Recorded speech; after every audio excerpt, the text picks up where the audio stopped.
안녕하십니까. 새사랑교회 수요 공부 시간입니다. 지난 3일간 편안하셨습니까? 특히 지난 주간은 저희 교회가 어떻게 보면 처음으로 실시간 예배를 드리도록 고면하는 문자를 보내드렸고, 또 대부분 성도들이 주로 이제 가정에서 예배를 드렸습니다.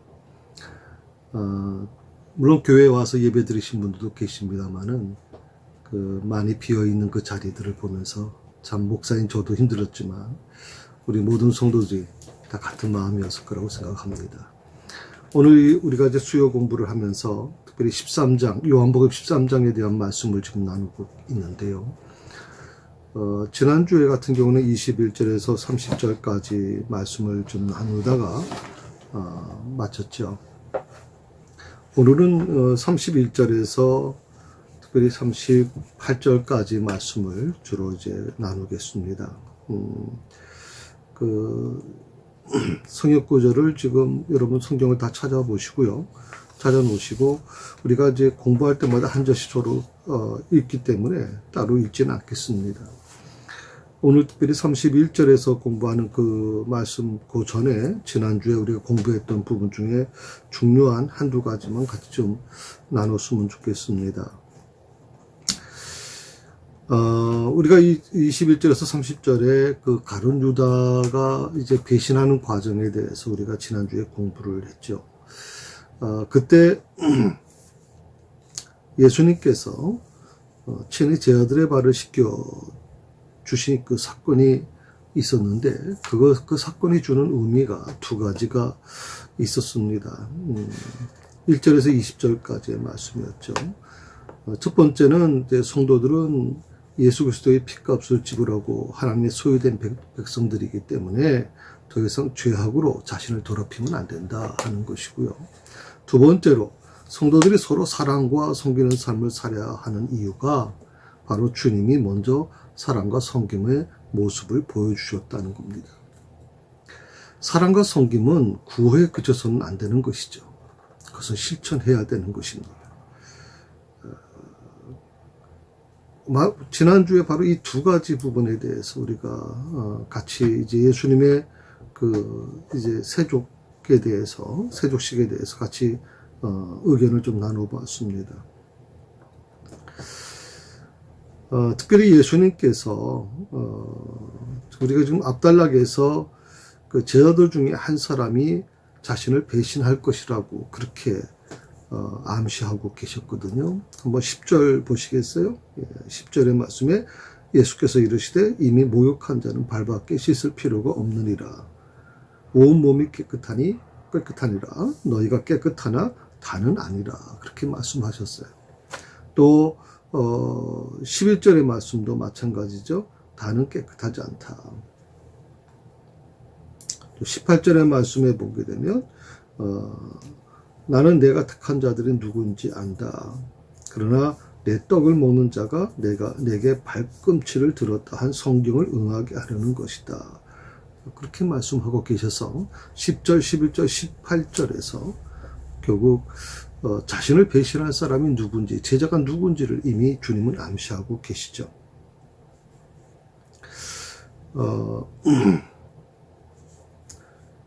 암시 하신 것이지만 결국 예수님께서 지금 우리가 지난주에 공부했던 21절에서 이제 29절까지의 말씀 속에는 결국 예수님께서 자신이 순환당할 때가 됐다는 것을 아시고 나서 제자가, 자신을 팔 제자가 누군지를 구체적으로 지목하고 계시는 것을 우리가 지난주에 공부를 했습니다. 그래서 시편 41편 9절에 있는 말씀, 예수님께서 가룟 유다가 배신할 그 사건의 그 예고를 바로 그 말씀을 인용하셨죠. 나의 신뢰하는 바 내 떡을 먹던 나의 가까운 친구도 나를 대적하여 그 발꿈치를 들었나이다 라고 하는 이 구약 성경이 오늘 예언되었다라고 하는 거, 그것은 이제 요한복음만 기록되어 있는 게 아니고 공관복음서, 마태, 마가, 누가, 요한복음 모두가 다 이 말씀을 언급하고 있습니다. 그런데 오늘 본문의 말씀, 특히 요한복음에는 이 공관복음에서보다 더욱더 이 가룟 유다의 배신에 대한 예언을 아주 상세하게 그리고 구체적으로 그렇게 소개하고 있는 모습을 보게 됩니다. 그것은 어떻게 보면 요한에게 있어서 유다의 마음속에 사단이 들어갔다라고 하는 이 독특한 표현을 지금 사용하고 있는데요. 이것이 어떻게 보면 굉장히 좀 특이하다고 생각을 하죠. 27절 한번 보시게 되면 조각을 받은 후 곧 사단이 그 속에 들어간지라. 이에 예수께서 유다에게 이르시되라고 요한은 기록하고 있습니다.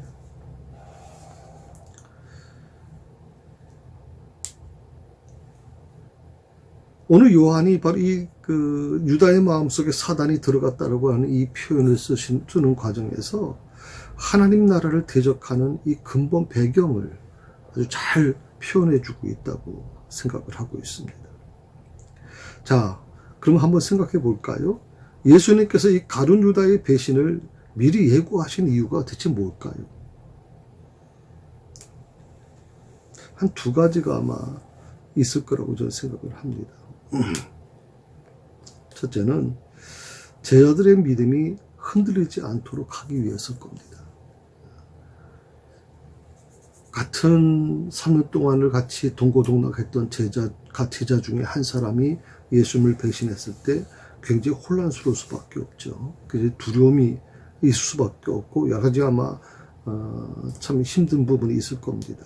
자, 실제로 그런 일이 발생했을 때 제자들의 믿음이 흔들리지 않기 위해서 19절의 말씀에 바로 그 부분을 정확하게 얘기해 주고 있죠. 또 하나는 두 번째로 가룟 유다로 하여금 회개할 수 있는 기회를 갖도록 하시기 위한 것이었다. 지난주에 이 부분에 대해서 공부했습니다. 회개할 기회를 주시려고 했다.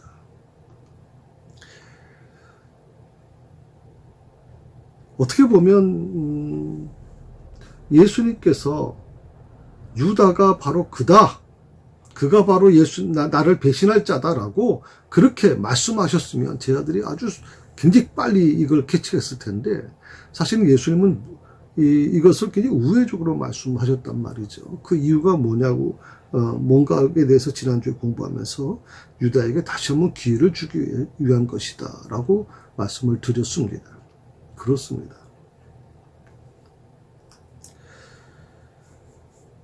하나님이 주시는 사인, 예수님께서 이 가룟 유다에게 다시 돌아올 것을 그렇게 기회를 주실 때 가룟 유다가 돌아섰다면 어떻게 됐을까요? 물론 하나님의 그 경륜, 하나님의 어떤 그런 예정이 바뀌어지지는 않을 겁니다. 물론 가룟 유다가 아니라도 누구를 통해서라도 하나님의 그 예수님의 십자가 사건은 이루어졌겠죠. 그러나 그것이 꼭 가룟 유다였다고 생각할 수는 없다고 생각을 합니다. 어떻게 보면 하나님이 주시는 이 말씀을 통해서 우리가 다시 한번 생각해 보는 것은 하나님이 주신 사인을 들을 수 있는 귀가 열리는 것, 하나님의 주시는 그런 어떤 사인을 볼 수 있는 그런 것은 굉장히 큰 축복이라고 저는 생각을 하고 있습니다. 예수님께서 말씀하신 것처럼 들을 게 있는 자가 들으라. 들을 게 있는 자가 들으라. 그러니까 다 듣는 게 아니라는 것이죠. 들을 게 있는 자만이 들을 수 있다는 것이거든요. 그러므로 성도 여러분, 새사랑교회 가족 여러분, 여러분들의 마음속에서 항상 이 부분을 위해서 기도하셔야 됩니다. 비록 우리가 가정에서 예배드리고 어쩔 수 없이 지금 영상으로 이 수요 공부도 합니다만은 하나님, 주여 들을 수 있는 귀를 열어주시옵소서. 볼 수 있는 눈을 열어주시옵소서. 이것은 굉장히 중요한 부분이라고 저는 생각을 합니다. 오늘 늘 자신에게 질문해 보십시오. 내 영적 눈은 열려 있는지, 내 영적 귀는 열려 있는지를 항상 돌아보십시오.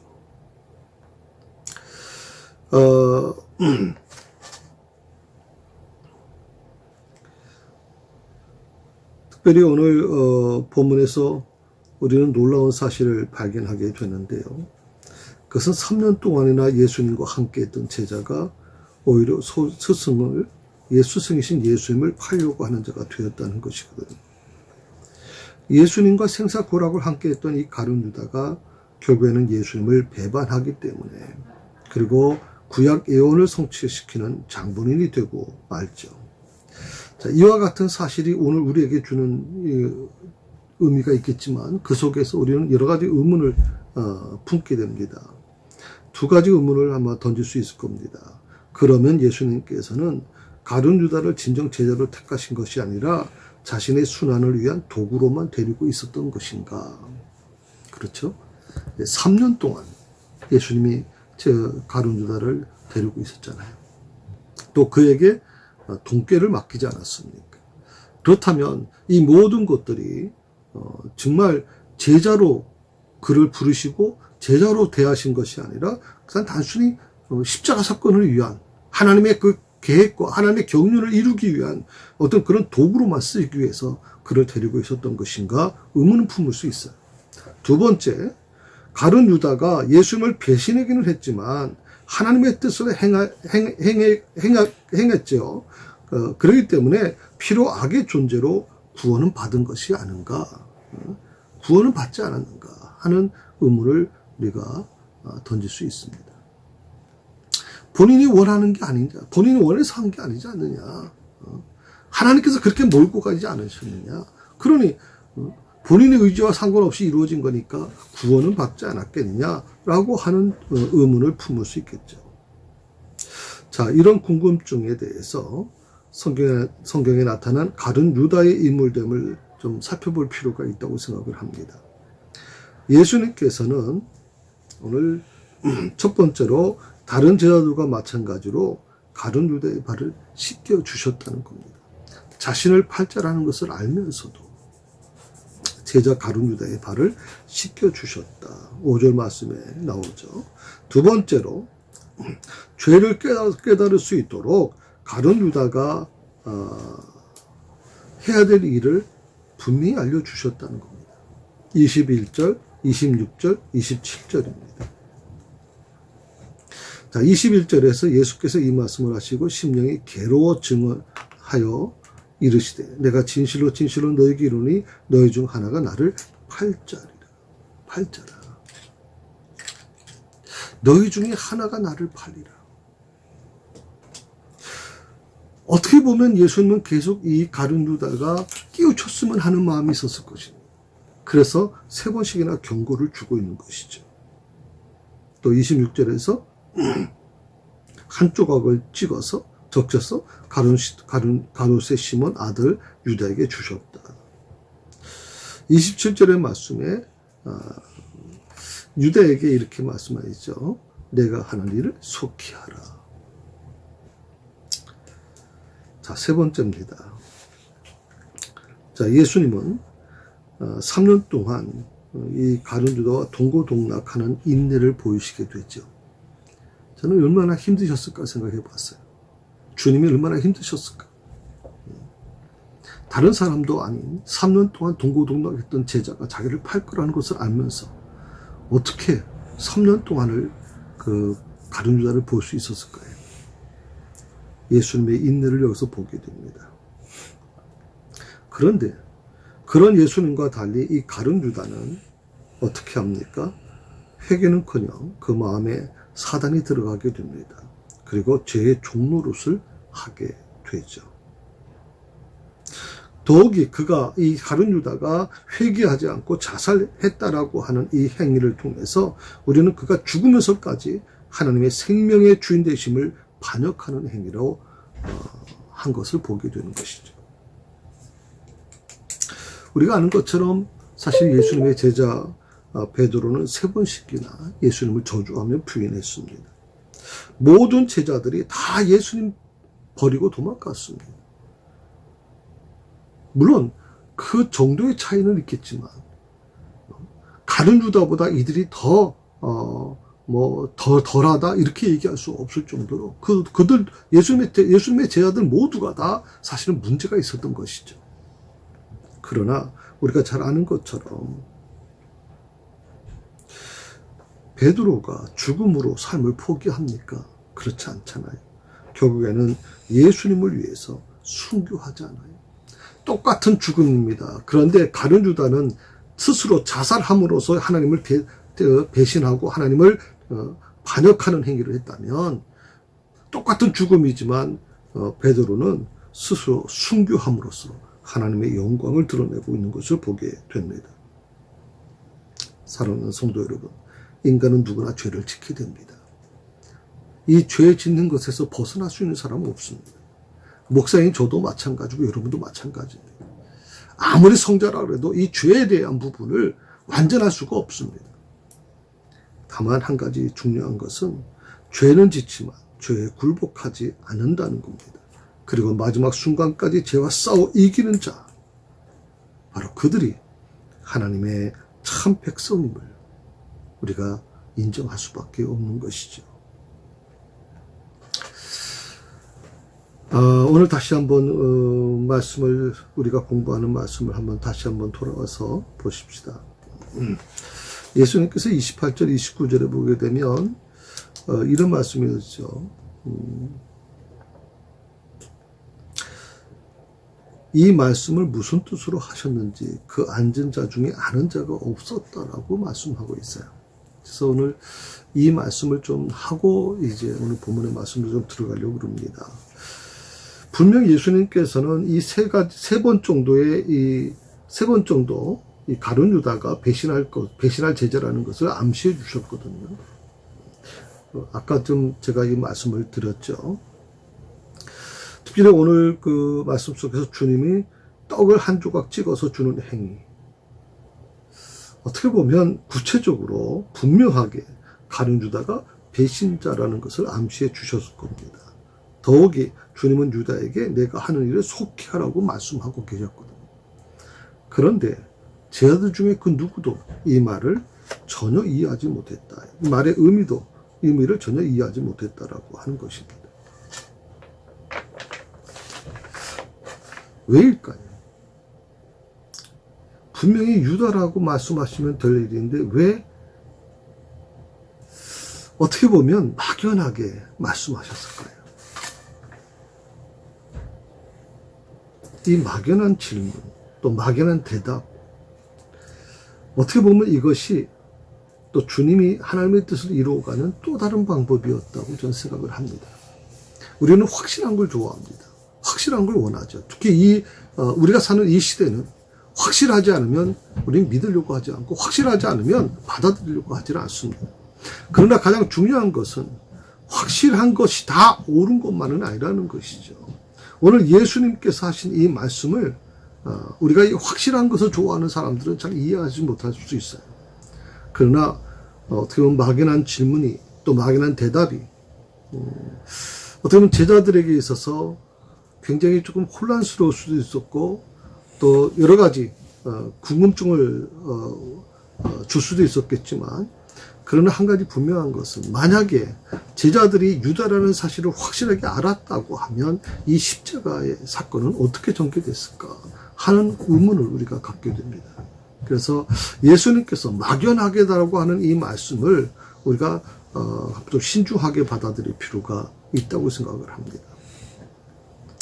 오늘 30절의 말씀을 보게 되면 유다가 나가니 밤이라 그랬습니다.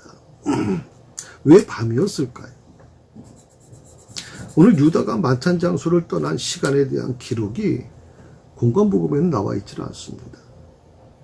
물론 이 만찬에 대한 여러 가지 자료들은 공관복음에 다 기록되어 있지만, 특히 떠난 시간, 이 유다가 그 최후의 만찬의 장소를 떠난 시간의 기록은 오직 요한복음에만 나온다는 것이거든요. 배신자 유다가 나간 후에 주님은 베드로가 자기를 버릴 것을 예고하십니다. 그리고 이어서 떡을 떼고 포도주를 마시는 성찬 의식을 진행하게 됩니다. 그 시간 이 가룟 유다는 어떻게 합니까? 대제사장 무리들과 예수를 체포할 방법을 논의했을 것입니다. 참 여기서 우리는 좀 중요한 사실을 발견하게 됩니다. 제자들은 개인적으로는 참 부족했습니다. 조금 전에 말씀드린 것처럼 가룟 유다와 다른 제자들이 크게 차이가 나질 않습니다. 가룟 유다가 예수님을 배신해서 십자가에 못 박게 만들었다라고 하는 것으로 우리는 가룟 유다를 아주 몰아가지만, 그러나 가룟 유다와 다른 제자들의 그런 신앙적인 문제라든지 여러 가지 그런 영적인 부분에 있어서는 크게 차이가 나질 않습니다. 베드로는 3번이나 부인했고 제자들은 다 예수님 십자가에 못 박히자마자 다 도망가 버리지 않았습니까? 그런데 같이 있어야 될 가룟 유다가 이 만찬에서 떠납니다. 그러고 나서 예수님은 가룟 유다가 떠난 그 자리에서 남아있는 이 11명의 제자들과 함께 성찬식을 거행하게 됐거든요. 비록 미약하지만, 비록 부족하지만, 그래도 예수님과 함께 같이 있다는 사실이 성찬식에 동참하는 영광을 누리게 되었다는 겁니다. 그러나 가룟 유다는 그 영적 축복에서 벗어나게 되는 것이죠. 요한은 바로 이 유다의 상황을 암시하기 위해서 저는 의도적으로 밤이라는 시간을 밝히고 있다고 생각을 합니다. 밤. 특히 오늘 13장 31절에서 여기 우리가 이제 다음 번에 공부할 부분인데요. 14장 그 14장도 31절까지가 31절까지 그 자체까지가 보통 우리가 다락방 강화라 이렇게 얘기를 하거든요.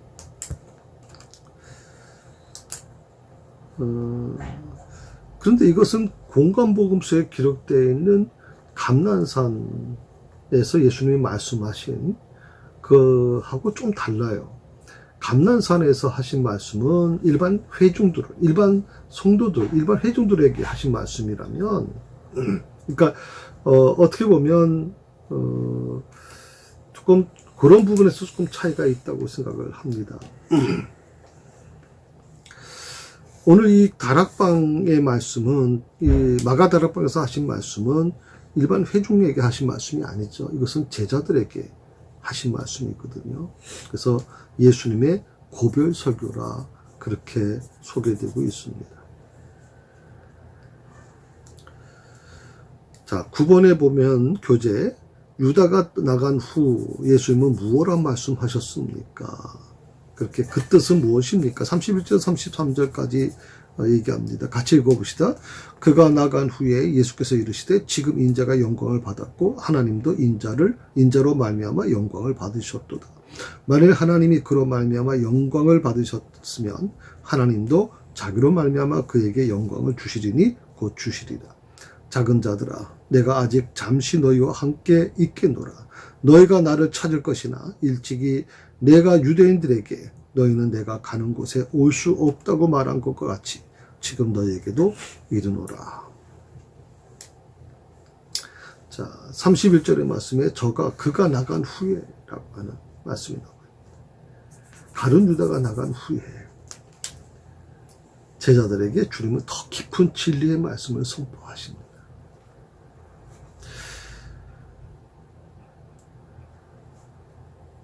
저는 이 말씀이 굉장히 좀 마음에 와닿았어요. 가룟 유다가 있을 때가 아니라 가룟 유다가 나간 후에 이 말씀이 이루어졌다는 것을 말씀하고 계시거든.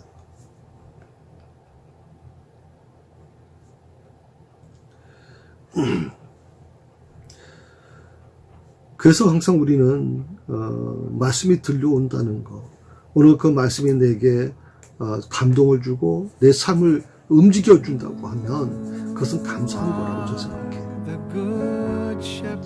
오늘 우리가 이 가룟 유다 같은 존재가 되면 우리는 항상 가룟 유다가 나간 후에 그 제자들에게 예수님이 더 깊은 말씀을, 영적인 말씀을 전해준 것처럼 그 영적인 말씀을 들을 수 있는 귀가 열려있던 바로 이 제자들과 같은 모습이 되어야 됩니다. 아까 말씀드린 것처럼, 조금 전에 말씀드린 것처럼 예수님의 제자들이, 가룟 유다를 제외한 예수님의 제자들이, 남아있는 제자들이 더 특별한 존재라는 건 아니에요. 다만 그들은 부족하고 미약한 자들이었지만 그래도 예수님 곁에 있었다는 거거든. 그리고 예수님은 그들에게 영적인 말씀을 하고 계시더라 이 말이에요. 오늘 32절의 말씀에 보게 되면 하나님이 그로 말미암아, 그리고 그 뒤에 나오죠. 영광을 받으셨으면 하나님도 자기로 말미암아 그에게 영광을 주시리니.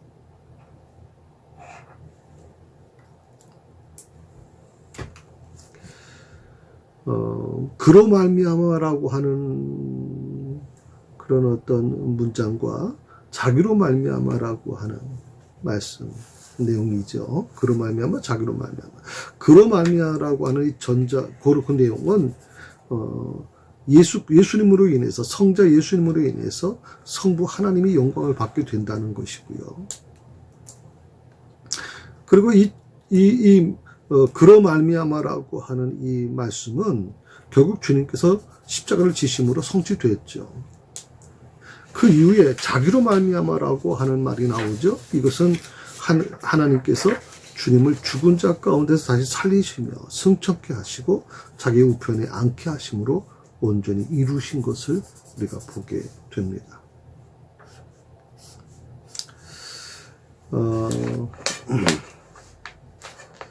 특별히 이 31절에서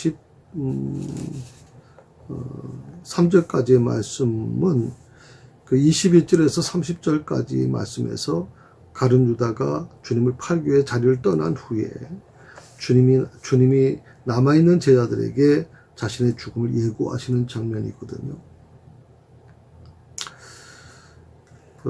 이 내용은 공관복음에는 나와 있지 않고 요한복음에만 나와 있다고 제가 말씀을 드리지 않았습니까? 자신의 죽음을 예고하신다. 자, 34절, 35절 말씀을 한번 보세요. 10번에 예수님께서 주신 세 계명이 무엇입니까? 자, 제자들이 지켜야 될 이 사랑의 세 계명을 예수님이 비로소 가르치시는데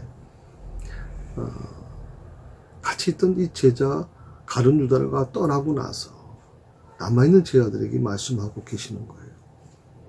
세 계명을 주노니 서로 사랑하라.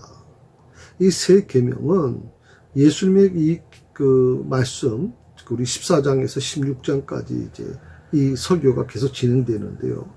그 설교의 가장 키포인트가 뭐냐면 바로 세 계명입니다. 이것이 어떻게 보면 우리 기독교의 가장 기본적인 근본 사상이라고 저는 생각을 합니다.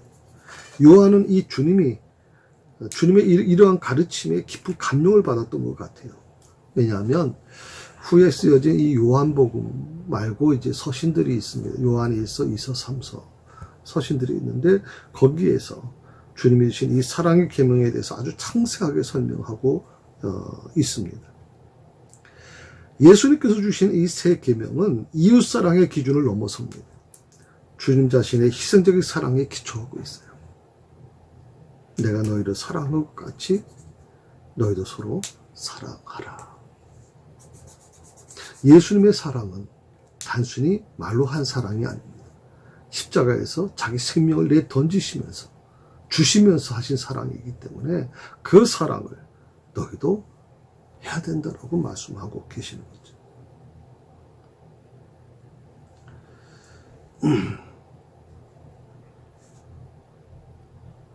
34절에서 35절에 있는 말씀은 분명 사랑의 세 계명인데 그런데 이 36절에서 38절의 말씀을 넘어가게 되면 갑자기 베드로가 부인할 것을 예언하고 계시거든요.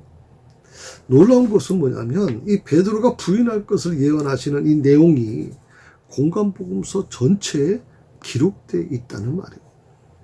베드로가 부인할 것을 예언하신 내용. 여기서 우리가 좀 한번 생각해 볼 필요가 있다고 생각을 합니다. 의문을 갖게 되죠. 자, 공관복음서의 저자들과 특히 오늘 본문을 기록한 요한은 사실은 같은 동료 아닙니까? 또 수지자 아닙니까? 베드로의 허물을 감춰줘야 되는 거 아닌가요? 근데 왜 이 베드로의 허물을 들춰내고 있을까요? 이런 거 한번 생각해 보십시오. 예수님이 혹시 그렇게 말씀하셨더라도 그 말씀을 나중에 초대교회 성도들이 알지 않도록 가급적이면 이 베드로의 약한 부분을 감춰주는 게 원칙이잖아요. 사람들의 심리는 그렇지 않습니까? 그런데 놀랍게도 모든 이 공관복음서의 저자들과 요한은 베드로의 허물을 감추질 않아요. 오히려 그것을 들춰내고 있어요. 그 이유를 저는 이렇게 생각해 봤어요. 사람이 자신의 힘만으로는 신앙을 유지할 수 없다는 바로 그 사실을 우리에게 알려주는 것 같아요. 얼마나 약한 존재인가를 우리에게 보여주고 있다고 생각해요. 그래요. 저도 그렇고 여러분도 마찬가지입니다. 우리는 약한 존재입니다. 그래서 넘어질 수밖에 없습니다. 베드로도, 비록 수제자 베드로도, 그리고 예수님에 향해서 신앙 고백했던, 주는 그리스도시요 살아계신 하나님의 아들이라고 고백했던 이 베드로도 사실은 굉장히 연약한 사람이었단 말이죠. 그가 그렇게 예수님을 3번이나 부인할 수 있었다라고 하는 그 사실을 오늘 이 공관복음서의 모든 저자들은 이 말씀을 읽고 있는 모든 사람들에게 지금 2000년이 지난 지금까지도 우리에게 그 말씀을 기록함으로써 알려주고 싶은 성도 여러분, 신앙생활을 하는 데 있어서 절대 교만하시면 안 돼요. 신앙생활을 하는 데 있어서 자랑할 필요도 없어요. 우리는 너무 연약한 존재라는 것을 꼭 기억하시면 좋겠습니다. 구약 레위기 19장 18절에 보면 이웃 사랑하기를 내 몸과 같이 하라고 규정되어 있습니다. 한번 여러분 이 말씀 끝나고 한번 찾아보시면 좋겠어요. 레위기 19장 18절에 이웃 사랑하기를 내 몸과 같이 사랑하라.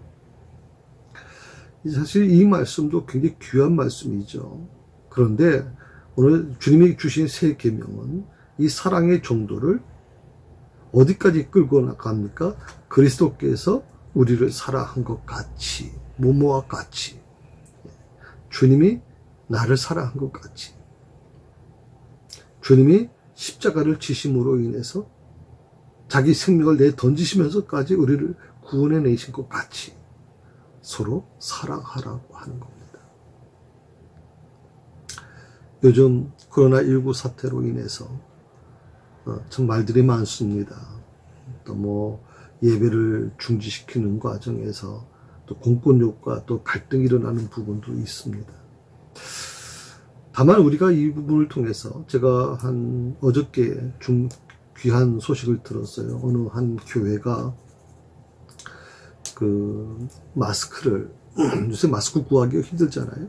그 마스크를 직접 제작하는 겁니다. 그래서 미싱을 한 10대를 갖다 놓고 새벽 2시까지 계속 미싱을 돌리고 또 그리고 그 필터까지 구입해서 보통 하루에 500장씩 만들려고 했는데 너무 그걸 찾는 사람들이 주변 사람들이 많으니까 그래서 이걸 하루에 2000장, 3000장까지 늘려서 만든다. 근데 그것을 받는 이 교회 주변의 주민들이 너무 감동을 받고 있다 하는 얘기를 들어봤습니다. 전 그 얘기 들으면서 굉장히 감동을 받았어요. 저희 교회도 좀 그런 것이 있다면 정말 해보고 싶은 마음도 있을 정도로 정말 감동적입니다.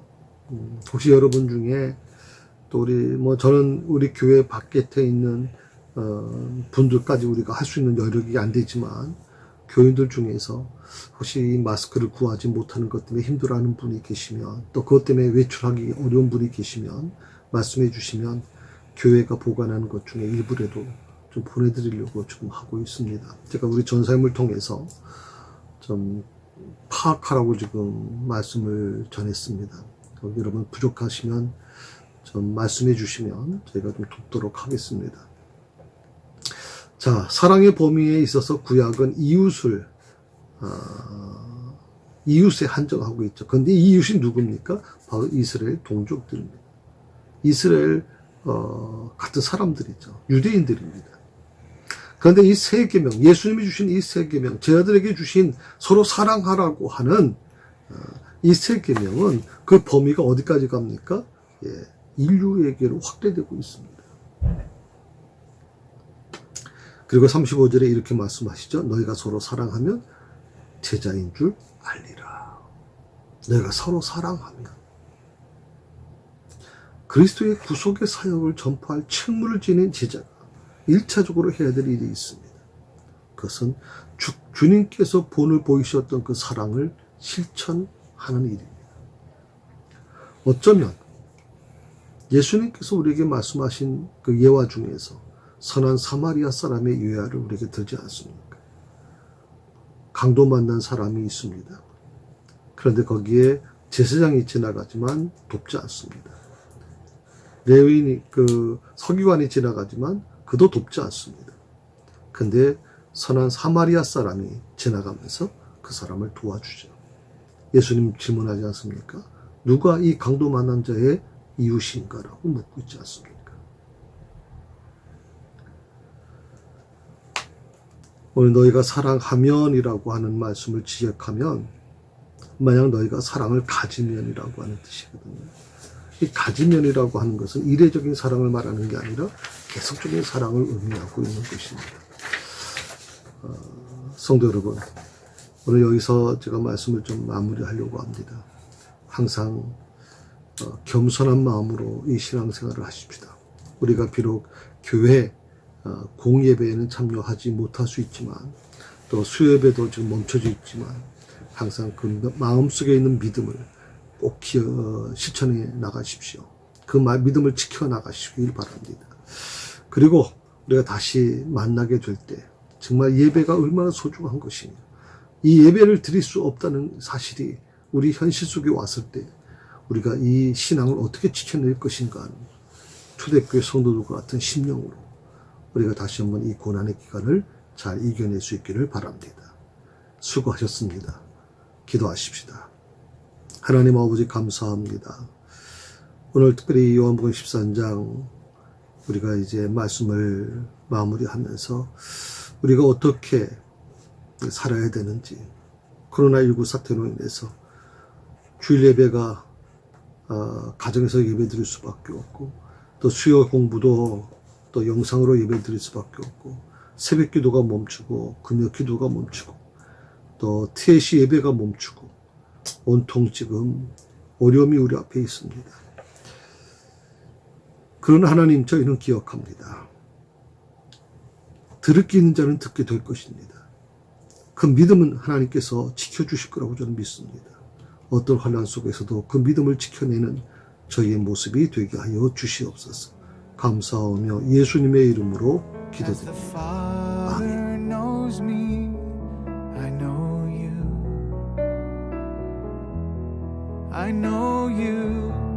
I know you.